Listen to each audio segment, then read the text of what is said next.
राजनीति में कब आया? राजनीति में आने के पहले क्या करता था? कोई सब्जी बेचता था, कोई टिकट ब्लैक करता था सिनेमा में, कोई जो है गुंडागर्दी करता था, कोई किसी की जेब काटता था, कोई जेब कतरा था। ऐसे ही है हमारे ज्यादातर सांसद। 170 सांसद ऐसे हैं जिनको सांसद कहने में शर्म आती है। जेब कतरे, बलात्कारी, हत्यारे, मार देने वाले, मर्डर कर रखे ऐसे लोग सांसद। तो इनकी सारी हिस्ट्री निकाल रखी है और हिस्ट्री में ये भी निकाला है कि 20-25 साल पहले ये आदमी जब राजनीति में आया तो इसके पास पैसे कितने थे, घर में खाने को था कि नहीं था, साइकिल थी कि नहीं थी, कार थी कि नहीं थी, इसके पास अपना घर था, और आज इसके पास क्या क्या है वो सब हमने तैयारी कर रखी। और एक ही नहीं 80,000 उसमें बीजेपी के भी हैं, कांग्रेस के भी हैं, जनता दल के भी हैं, समाजवादी पार्टी के भी हैं, बहुजन समाज पार्टी के भी हैं, सबके। तो अगर ये विरोध करेंगे तो हमारा फिर अगला अभियान चलेगा और इन लोगों का हमेशा के लिए खत्म हो जाएंगे।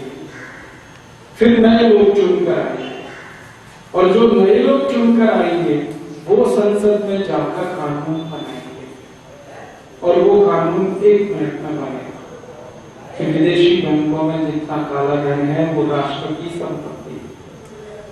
और हमने 2014 का संकल्प किया कि 2014 में लोकसभा का चुनाव आएगा, उस चुनाव में हम लोगों के बीच जाएंगे और ये सब बात करते हैं और लोगों के सामने ये हम कहने वाले हैं कि आपके सामने है, आप तय करो, इनको दोबारा चुनकर भेजोगे या नए लोगों को चुनकर भेजोगे। लोग तो अभी कहते हैं कि हमको ईमानदार लोग हम दे दो, हम चुन के भेजें। तो उन ईमानदार लोगों की खोज पूरे देश में से भारत स्वाभिमान कर रहा है और उन ईमानदार लोगों को इकट्ठा करने का काम हम कर रहे हैं। और ऐसा मानना है पूरे देश में हमारा कि ईमानदार लोग अभी खत्म नहीं हो गए, अभी भी जिंदा है, बस उनको घर में से निकालने की जरूरत है। अभी माहौल खराब है तो बेईमान लोग सब बाहर निकले हुए हैं, ईमानदार लोग घरों में बैठे हुए हैं। हमें माहौल बदलना है, ईमानदारों को घरों से बाहर निकालना। वो किसान हो सकते हैं, वो मजदूर हो सकते हैं, वो कारीगर हो सकते हैं, वो अध्यापक हो सकते हैं, वो इंजीनियर हो सकते हैं, वो डॉक्टर हो सकते हैं, वो चार्टर्ड अकाउंटेंट हो सकते हैं, वो एडवोकेट हो सकते हैं, कोई भी हो, हमें उनको निकालना है बाहर। और हमारा ये हिसाब है कि देश में 99% लोग अभी भी ईमानदार हैं, सिर्फ 1% बेईमान। 1.5-2 करोड़ लोग हैं जो बेईमानी में डूबे हैं। सारा देश बेईमान नहीं, सारा देश को मजबूरी में अपना जीवन बिता रहा है।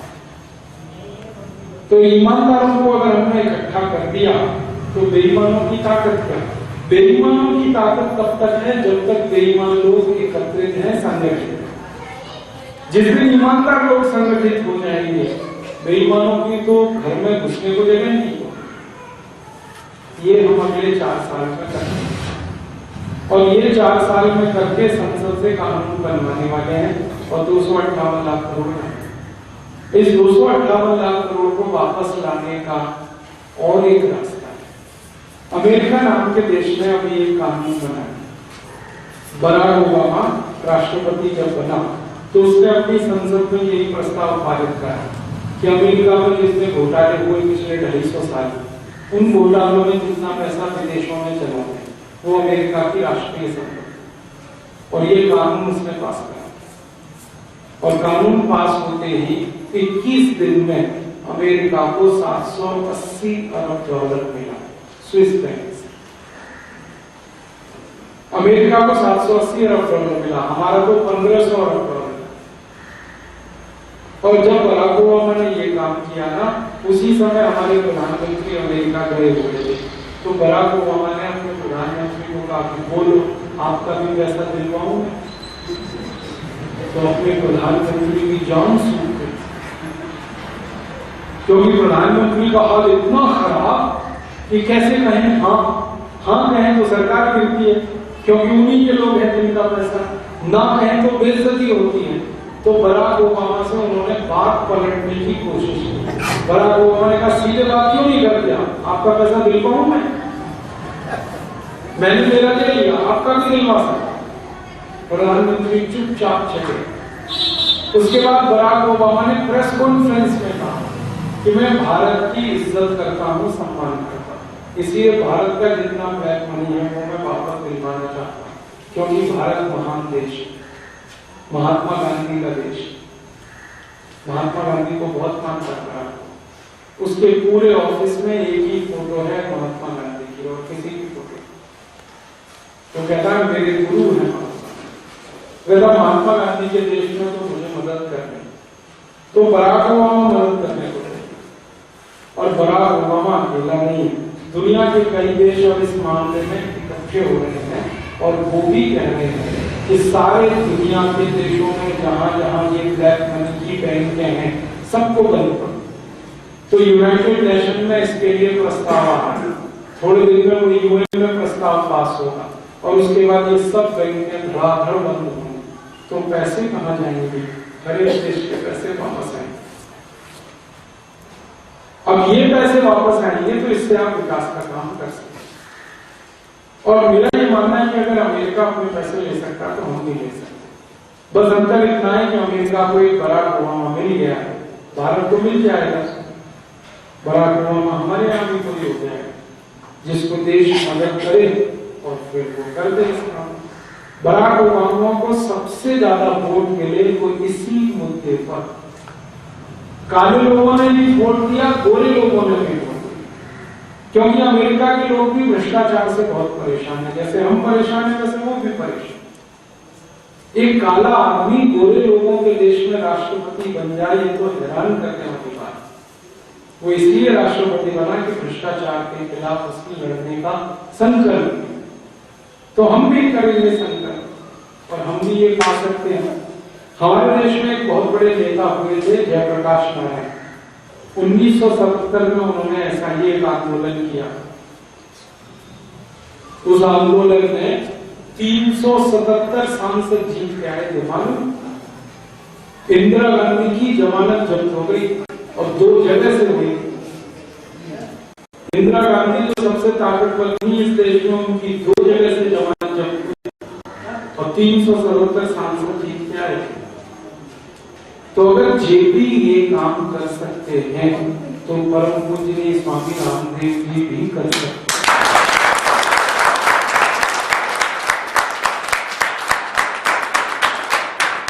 मुझे तो कई बार ऐसा लगता है कि जेपी ये काम कर पाए उससे जल्दी स्वामी जी कर सकते, क्योंकि स्वामी जी सन्यासी हैं, जेपी तो गृहस्थ थे। आपको तो मालूम, उन्होंने तो विवाह किया था, वो तो गृहस्थ थे। कोई गृहस्थ आदमी को भारत के लोग अगर 377 सांसद चुनकर दे सकते हैं तो सन्यासी को क्यों नहीं देंगे? सन्यासी का तो अपना कुछ नहीं होता, उसका तो सब कुछ देश प्रिय है। तो इसी काम के लिए हमने भारत स्वाभिमान का संगठन बनाया और 4 साल में हम 5 करोड़ लोगों को मेंबर बनाने वाले हैं इस संगठन का। और 5 करोड़ अगर मेंबर हमारे हो गए, बहुत आसानी से होने वाला है। 13,40,000 योग शिक्षक हैं और एक योग शिक्षक 100 मेंबर बना दे और वो 100 लोग और 100 लोगों को मेंबर बना दें तो हमारे पास आराम से 50 करोड़ मेंबर हैं। और ये मेंबर हमारी ताकत है। हमने पूरे देश का हिसाब निकाला है कि 50 करोड़ अगर मेंबर हमारे पास हैं देश के, तो संसद की 450 सीटें हमारी होंगी, इससे कम नहीं।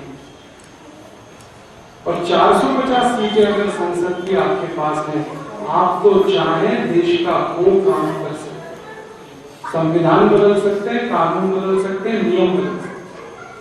इतनी मेजॉरिटी है।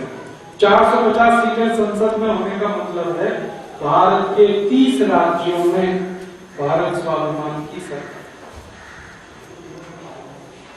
ये संकल्प से हम आगे बढ़ रहे हैं और इस संकल्प में बहुत लोग जोड़ रहे हैं। हमें तो हैरानी है कि 1 साल में हमारा ग्रोथ इतना है जितना किसी मल्टीनेशनल का। और स्वामी जी अब तो खुद जा रहे हैं एक जिले में, 3-3 दिन रहने वाले हैं एक जिले में, लोगों का हुजूम बढ़ रहा है। तो ये सब लोग माई के साथ